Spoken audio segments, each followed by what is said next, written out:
favorite time of the afternoon, we will be having lunch in 5 minutes, you know? So lunch will run from 1:45 until 1:30. It is going to be 45 minutes, but yeah, then I do have 4 minutes to tell you my story. See, now my story.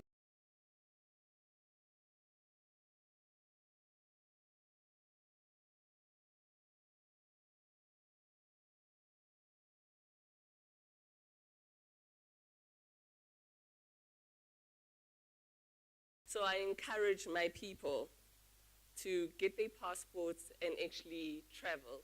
It does things for you. It actually makes you be aware of other environments outside your space.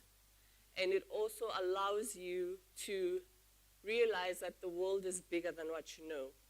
And it also changes your mind. I always say that if you meet a person who has traveled and they're very narrow-minded, there's something wrong with them. Because as you travel, it opens up your world to a lot of things. So that's one of the things that I encourage my people to do. So I had a trip recently.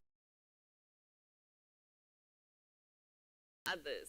Firstly, it took me 3 days to get to my destination. One of my peers was like, no, man, should be easy. You stop over in Senegal, from Senegal, you're there, quick, done. It took me 3 days to get there, you know?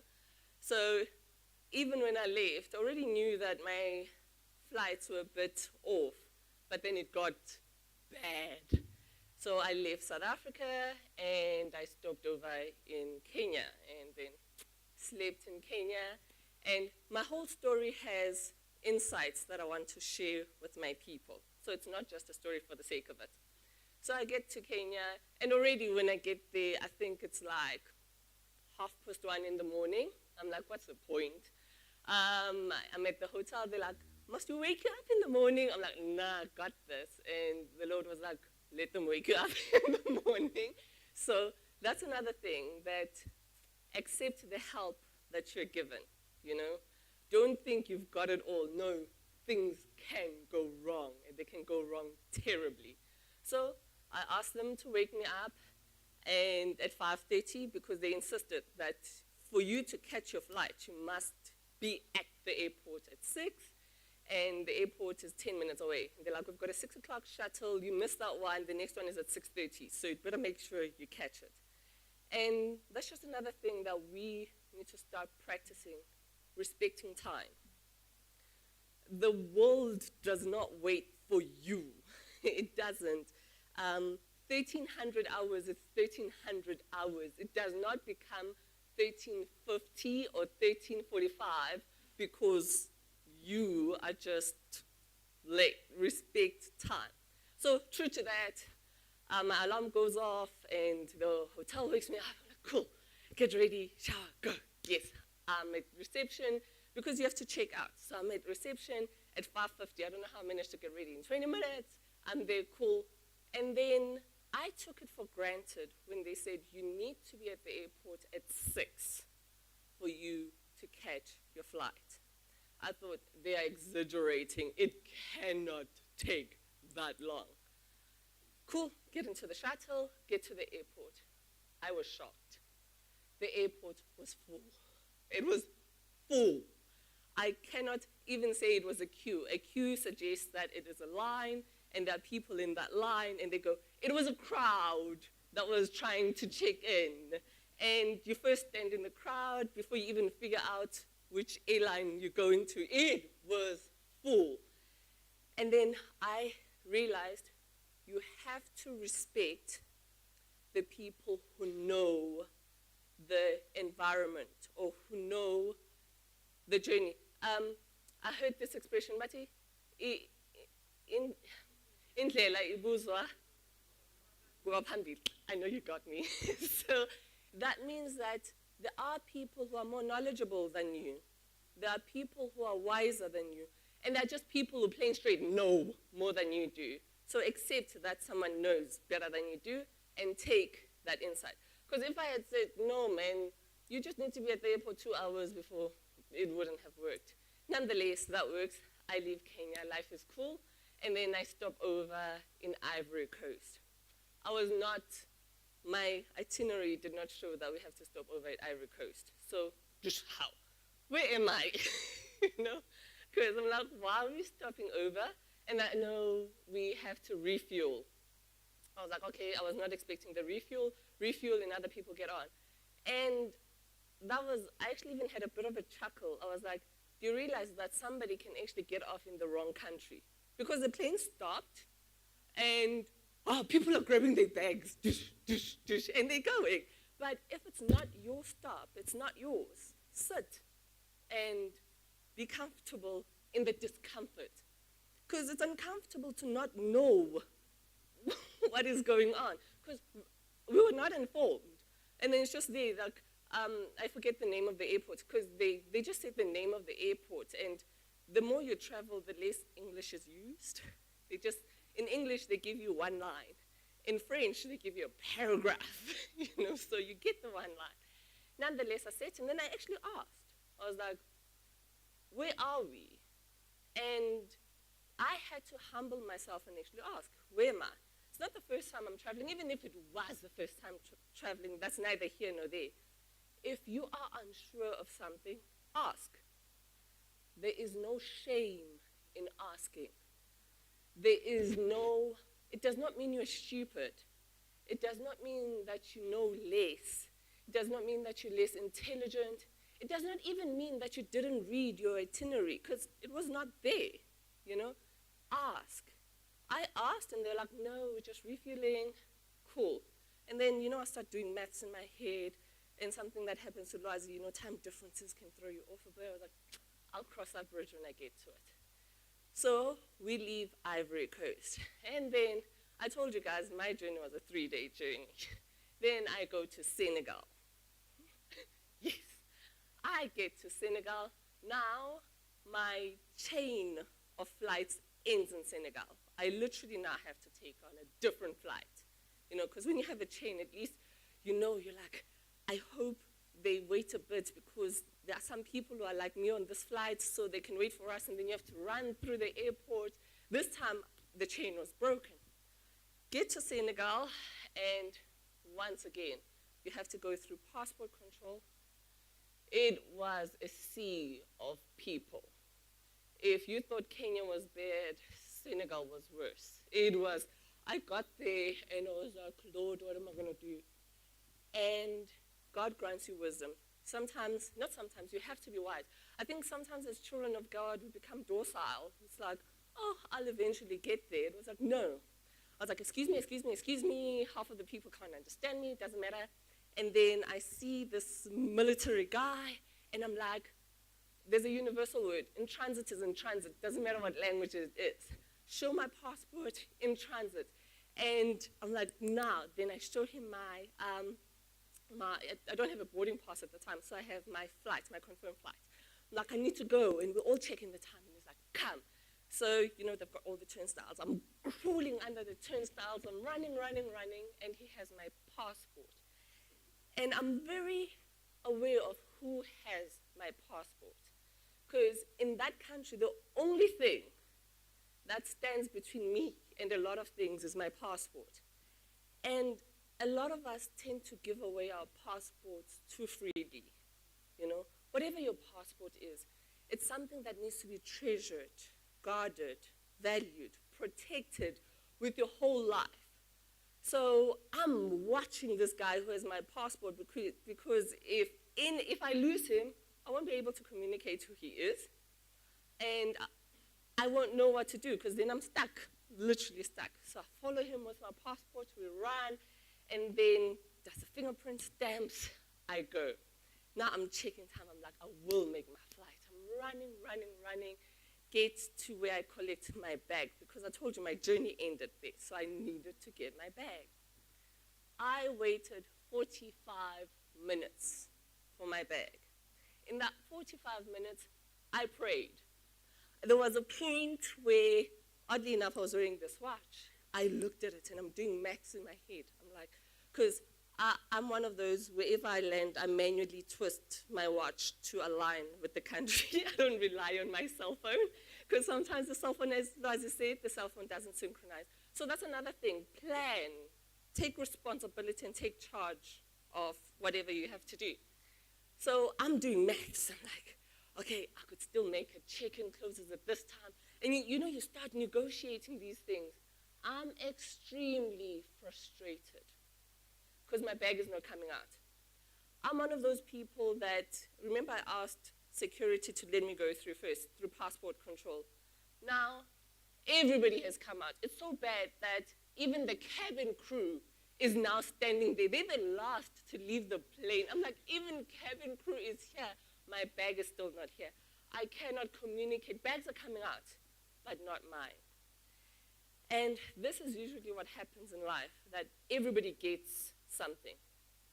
Everybody gets their blessing. Hey, you get a blessing, you get a blessing, you get a blessing. And on your side, nothing. You wait, you cry. You're like, Jesus, I cannot miss this. I miss this. I don't know what I want to do. You know when you start rationalizing with God, and you're like, Lord, please let the next bag be mine. I'm trying to talk to the people. I'm trying to translate. I'm trying to show them what my bag looks like. And remember that when you are frustrated and you are panicking, the world around you is not. The guy on the other side, he's taking out the bag, chatting to the next person, chin-chilling, and then like a good 5 minutes goes by without a new bag coming out. And I'm greatly frustrated. In your frustration, you know the Bible says that in your anger, do not sin. In your frustration, do not sin and do not lose yourself. So at some point, I was like, I'll get it when I get it. True, my bag comes out. I get my bag. Of course, I'm not familiar with the airport. I'm running. If you've never ran through an airport, the Lord loves you, not that he loves any of us less. I'm running through the airport, running. And eventually, then I asked them, I'm like, departures. I'm on the wrong floor, because remember, I'm on arrival. So then the guy grabs my bags, gets me through. Now he realizes the urgency of this, gets me, go on the elevator, runs. Even when I get to security for me to check in, they're like, she's gonna miss her flight. They even let me through. I didn't go through security. We get there, nothing. Absolutely nothing and no one. I go to the check-in gate, no one. I even go to their office, no one. So, one, I'm stuck in a foreign country. Two, I cannot speak the language. Three, I do not know what to do. But then that's when you have to once again seek wisdom from the Lord. Because the second you start panicking, it's not going to help you. I'm in Senegal, and I'm not supposed to be in Senegal. I'm supposed to be in a plane, not stuck.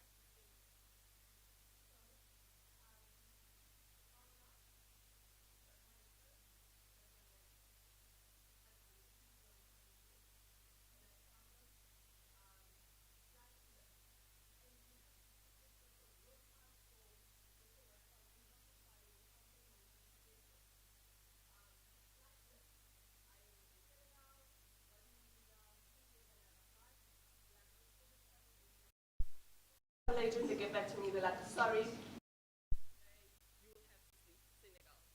Okay, unexpected. Can we book the flight? We book the flight. And they tell me that two things have to happen. I have to pay for the flight myself. Had not expected to do that. And then secondly, the hotel has one shuttle. The shuttle has gone to town. It's going to take too long at the shuttle to get to the airport. So I must take a taxi. Now, I've already told you, I don't speak French. I need to work on that. So I sort out how I need to tell everybody that I need a taxi to the hotel. So eventually, find security, and it seems like everywhere in Africa, security has guns. It's still one thing I need to get over. I ask him, he calls me a taxi, fine. But then something happens. In the taxi, the guys I have not converted to their local currency. And then I'm like, how much is it in dollars? We can't understand each other. You pick up on a word and you fly with that word. So I'm like, dollars. And then they say 75. I understood 75. And as you heard, there was there was a lot of money. Even I was like, hi guys, I know I need to get to the hotel, but $75. Then I realized I'm not in a position to negotiate. So I must calm down and do what I need to do. So this comes to the no situations where you just have to work and do what is required of you. Most of us are happy to get into the blessing space. Oh, Bazalona, I apologize. My 5 minutes has gone to 10 minutes. They're even now trying to tell me that I have got 1 minute. I understand. You see, it's nice when I'm telling the speakers to shorten it. So anyways, what I'm trying to say, especially to my people, there are times when you have to do what you don't want to do. You know, like you just plain straight don't want to do it. But you have to. You have no choice in the matter. You must just put, you know, I used to say, put the bum on the chair and get working. For me, it was put your hand in the pocket, pay and go. And fine, I pay and go and I eventually make it. But the long and short of it, there are 2 points that I want to make with the rest of my story, which I will not be able to tell. One, you also have to have a degree of faith. My driver and I did not understand each other. I had to trust with all of me that he's going to take me where he needs to take me. Apply that same level of trust to God. There are times when things are so bad, you're like, Jesus, I don't know what's going on here. And you just have to be like, you are alive. You are the one God. You're the true God. You're the creator of heaven and earth. You were before anything was. You created everything in its own individual way. It is the way that it is because you designed it to be. So you will take care of this situation. Trust in the God that we serve. And then the last thing that I want to say, like I said to you, my journey took 3 days. And it was supposed to just be a day. Some of you will experience different results from other people. Other people, you finish matric, you get funding, you go to school, you pass, you get your qualifications, you get a job, and it works out. Other people, you'll be like me. Your journey will take you to Kenya and Ivory Coast and Senegal, and you will have to sleep over in Kenya, and you will have to sleep over in Senegal before you even get to where you're supposed to go. Do not be discouraged. Try not be frustrated, because you will get frustrated. But trust the process. Trust that God has not forsaken you. Trust that God has not abandoned you. And do not be envious of other people, because other people, they literally got there in 1 day. I took 3 days. And it does not mean that your life journey is worse. It's just your life experience is more colorful. So that's kind of what I want.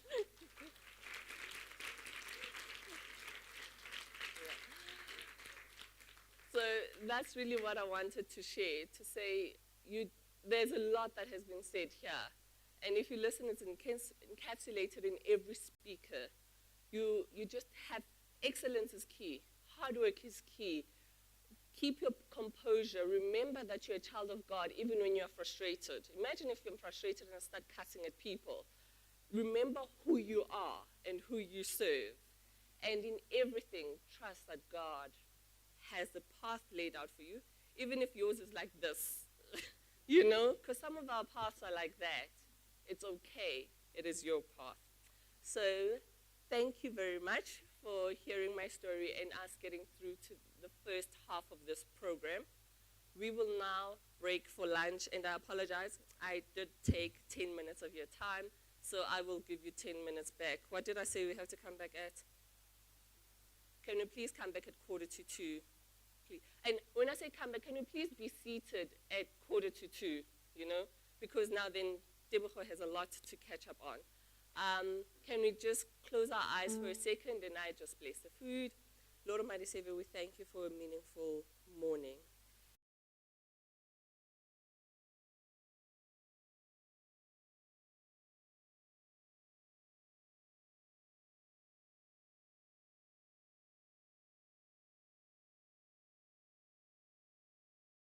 us in every sphere of our lives. In everything, we thank you and we glorify you and we bless your holy name. We love you, Jesus. Amen. So, as I said, this is why I made the announcement earlier while everybody was listening. Pastors and their guests and speakers and their guests, you shall follow me. And then my people, can we just give the oldies 10 minutes to just dish up? And then after, we will go dish up, and then we'll chill at the back. Is that cool? And then the people who are not following me, food is in the foyer. It's already ready. You just need to serve yourself. And thank you very much.